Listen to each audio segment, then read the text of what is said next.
രാജ്യത്ത് കോവിഡ് രോഗികളുടെ എണ്ണം ഉയരുന്ന സാഹചര്യത്തിൽ ജാഗ്രത വേണമെന്ന് കേന്ദ്രം.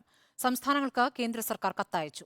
പ്രതിരോധ പ്രവർത്തനം ഊർജിതമാക്കണമെന്നും ആശുപത്രികളിൽ ക്രമീകരണങ്ങൾ ഒരുക്കണമെന്നും ആവശ്യപ്പെട്ടാണ് നിർദ്ദേശം. സംസ്ഥാനത്ത് 227 പേർക്ക് കൂടി കോവിഡ് സ്ഥിരീകരിച്ചിരിക്കുകയാണ്. രാജ്യത്ത് ഇന്നലെ റിപ്പോർട്ട് ചെയ്ത 258 കോവിഡ് കേസുകളിൽ 227 കേരളത്തിലെ ആക്റ്റീവ് കേസുകളുടെ എണ്ണം 1749. ഒമിക്രോണും JN1 ഉപവകഭേദവുമാണ് നിലവിൽ പടരുന്നത്. വ്യാപനശേഷി കൂടിയ വൈറസുകളാണ്. ചികിത്സ തേടിയെത്തുന്ന കോവിഡ് രോഗികളിൽ പലർക്കും ശ്വാസകോശ സംബന്ധമായ പ്രശ്നങ്ങളുണ്ട്. പലർക്കും കിടത്തി ചികിത്സ വേണ്ട സാഹചര്യവുമുണ്ട്. ആശുപത്രികളിൽ ഐസൊലേഷൻ കിടക്കകളും ഓക്സിജൻ സംവിധാനവും ഒരുക്കാൻ ആരോഗ്യവകുപ്പ് നിർദ്ദേശം നൽകി. ജാഗ്രത വേണമെന്നാണ് കേന്ദ്രത്തിന്റെയും മുന്നറിയിപ്പ്. ക്ലസ്റ്ററുകൾ രൂപപ്പെടുന്നുണ്ടോ എന്നുള്ളതും നിരീക്ഷിക്കുന്നുണ്ട്.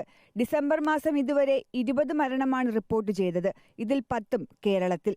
പ്രായമായവരും മറ്റുള്ള അസുഖങ്ങളുള്ളവരും മാസ്ക് ഉപയോഗിക്കുന്നത് രോഗപകർച്ചയുടെ സാധ്യത കുറയ്ക്കും. Reporter PR Praveena, in reporter, Thiruvananthapuram.